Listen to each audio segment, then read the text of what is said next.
Back on the V8 TJ project, it's engine and transmission fitting day. Got the engine lowered onto the mounts. They line up fine. So that's good news.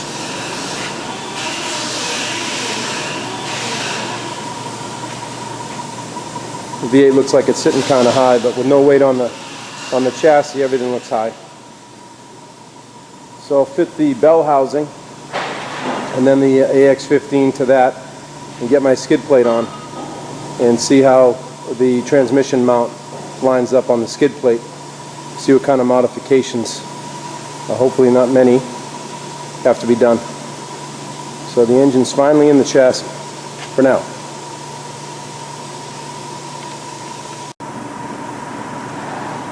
Alright, I've got the AX15 transmission, but the big deal now is seeing what I need to make the Dakota V6 bell housing work with the clutch and the flywheel. Looks like the slave cylinder mounts in the exact same spot on the driver's side. Haven't measured the bolt pattern, but it should be the same. And the clutch fork and throwout bearing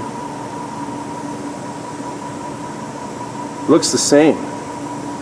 The major difference is that the starter will move from the passenger side on the 4-liter bell housing to the driver's side on the 3.9-liter bell housing. Right, so now I'll get the bell housing off the AX15, swap over the 3.9-liter bell housing and the throwout bearing and clutch fork, and then we'll test fit it on the motor and see where the transmission mount falls. Well, another issue I just ran into, I've got a flywheel that I sourced from a 98 Ram 1500 5.2 manual, and I've got two sets of bolts for the flywheel, one set off the Grand Cherokee that had the flex plate, another set off the 4-liter flywheel. Neither one's going to work. The flex plate bolts are way too short, obviously, because the flex plate's very thin compared to the flywheel. And the bolt for the 4-liter flywheel is plenty long enough, but the diameter is too large. It won't work on the crankshaft for the 5.2. So there's just another snag. I'm going to match the clutch up. I have a Ram 1500 clutch kit I bought for this. I'm going to match the clutch up to the flywheel, make sure I have the correct bolts to bolt the pressure plate, and then tomorrow I have to source these out. I would have liked to got it all together to see how the starter lined up, if this flywheel was going to work with the starter out of the Grand Cherokee, or if I got a Dakota starter, or what I had to do.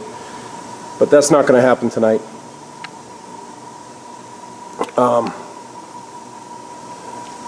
Might have bolts in my pick-a-nut, but they're not going to be grade 8. Maybe good enough to mock it up, so I'll check that.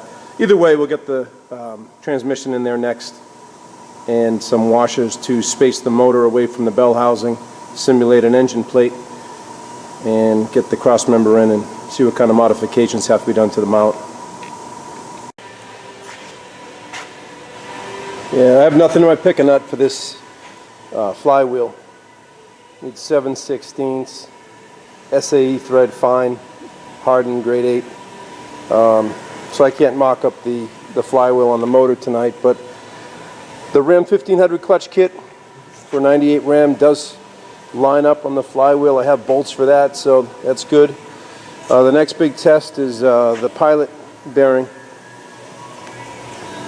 See if it fits on the transmission, because I don't think it was intended for an AX15. I think a 3550 or something like that, but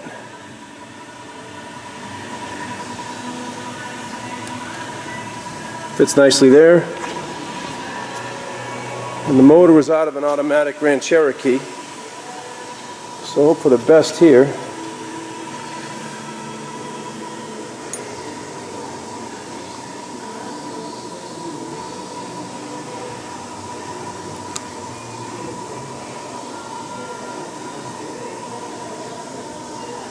Nice. Okay, well, pilot bearing's going to work. That's good news. I'm not going to put that in for the mock-up though, because I'll risk damaging it trying to get everything to fit. So let's get the transmission over there and try to bolt it up to the motor and find the bolts first. Well, the transmission bell housing out of the 3.9 fits nice. Use those 6-point reverse Torx bolts out of the 4-liter just to hold it in place for now. They actually bottomed out in the engine block when I snugged them up, leaving just a small gap, which would be compensated when I make up the engine plate or the clutch shield. So that's fine. Fits nicely. Looking at where the starter mounts and the nose cone of the starter goes, looks like it'll mesh up with the flywheel fine. I'd rather have the flywheel in to test it, but I can't bolt it up right now. No bolts. I did get the transmission mount plate from the same salvage yard out of the 2006 frame. I'll have to take it apart and coat it with POR 15. But for now, I'm just got some 12mm by 1.75 coarse bolts. I only had 5 in stock, but that's enough to mock it up. We'll get the plate up there and see if those holes line up with those 4 studs. I'm hopeful but doubtful at the same time. Let's see what happens. Here's what we've got. We've got the skid plate up there loose, so it can shift around a little bit. But we're definitely going to have a problem with this mount.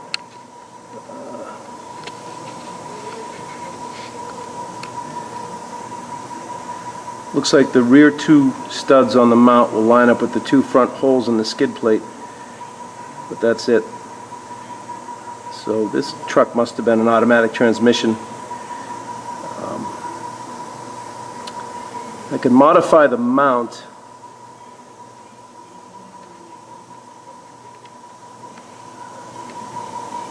by cutting it and adding some length to it in the midsection there and make it line up, but I don't know if that'll interfere with the transfer case. So let me let it down, get it lined up with those 2 holes anyways. I'll grab the transfer case and see if there's going to be any clearance problem if I try to extend the mount.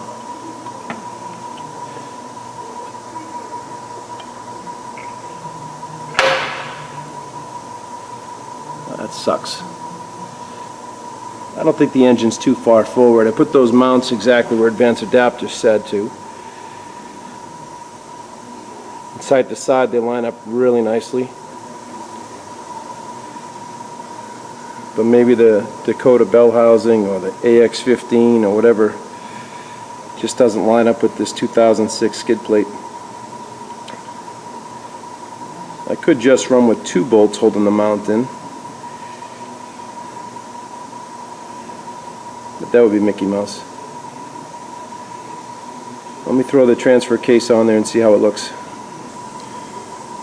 Well, next problem we have is, well, originally I was just going to allow the rear studs in the mount to line up with the front holes in the skid plate, and the front studs actually fell right on the flat here, so the easy solution would be to punch 2 more holes through the skid plate and be all done. But when the mount is down on the skid plate, the transfer case is resting on the skid plate before the mount meets the skid plate completely. So the driveline angle would be nice if that would work, but I can't have the skid plate resting on the transfer case resting on the skid plate before I tighten the mount. So one option would be to elongate the studs in the mount and space it up some, or, since I just realized that the mount is actually junk anyways, I'm going to get a new mount, and I will slice it down the middle.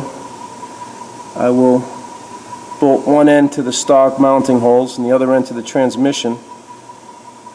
Tack some steel to hold it together at the correct height, and then take it off and fabricate a newer, longer mount, because there's plenty of room on the transfer case for that mount to go back where it has to be.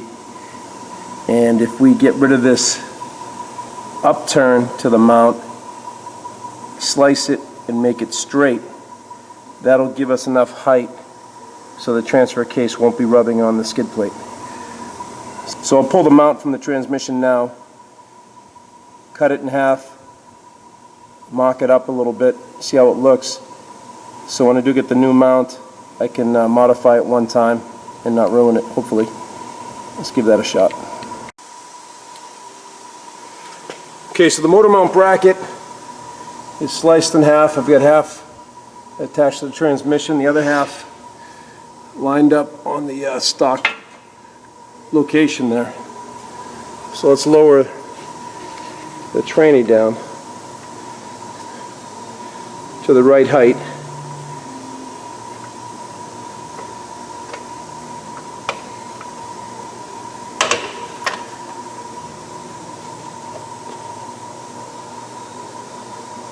Maybe about there.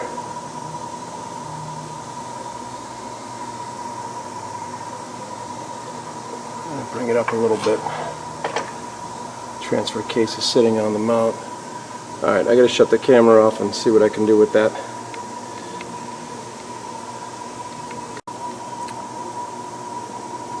I think that's the best place for the transfer case. We've got good clearance over the skid plate, not too much. Looks like my driveline angle back there isn't going to be bad at all. And I've got the tranny mount sitting in the stock holes on the skid plate, and the plate here bolted to the transmission, and it's kind of a straight line now instead of having that jog up and over. So let me tack some pieces of metal across the edges here, grind some of this rust off, tack some metal just to lock those two together, and then see how we can make it all one piece, nice and clean. Then we'll throw that mount away, clean it, paint it, and get a new mount for it, and I think that bracket should work fine.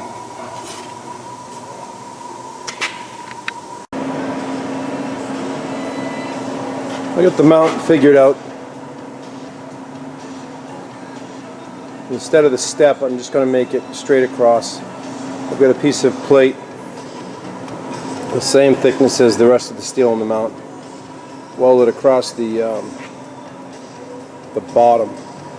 So I'm going to flip it over, weld another piece across the top, and then I'll probably just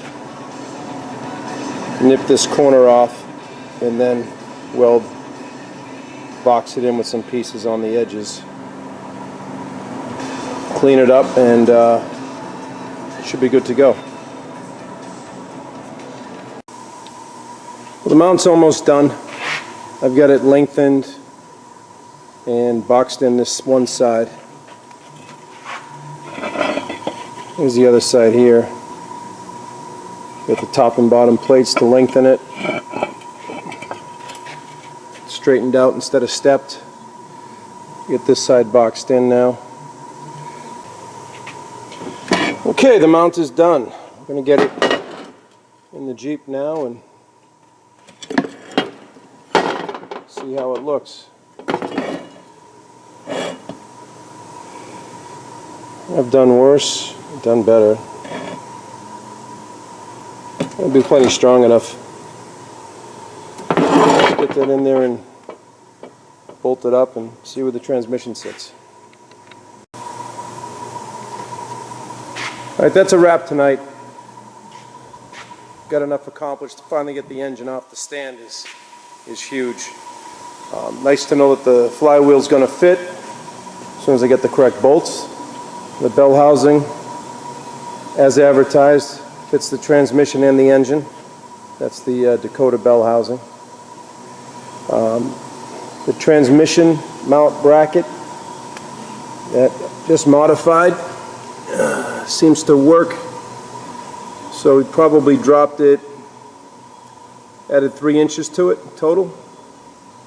So the mount will drop in the holes, the original equipment holes in the skid plate and most of the transmission where it should.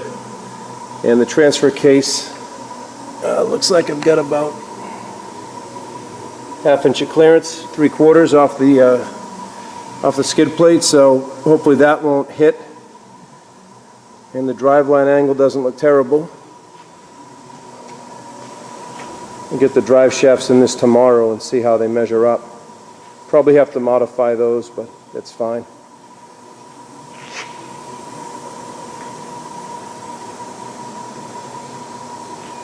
That's how it's going to sit. A little change in the project. The green Sahara body that came with this, there's actually not much of it left except for these axles and the transmission. But the green Sahara body that was going to go on this chassis, it's got a little bit of rust on the rear corners and a little more than I like on the body channel mounts.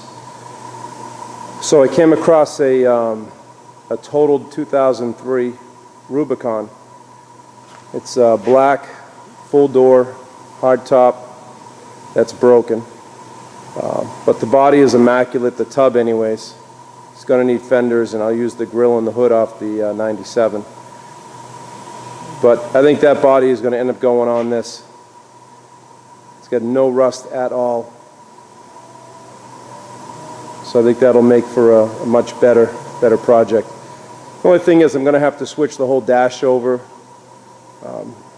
I'll have to make it into a 97, switch the VIN, and use all the 97 electronics, because the 2003 is an automatic. It's got a salvage title, and I just want to grab the steel tub, and that's it. So it's going to make a bit more work getting everything swapped over, but there will be zero body work except to paint it and take care of one small dent. So hopefully I'll have that body here tomorrow, and I'll take a video of it. But for tonight, very happy with what got done. Trying to get the motor in there, and it looks good. Until next time.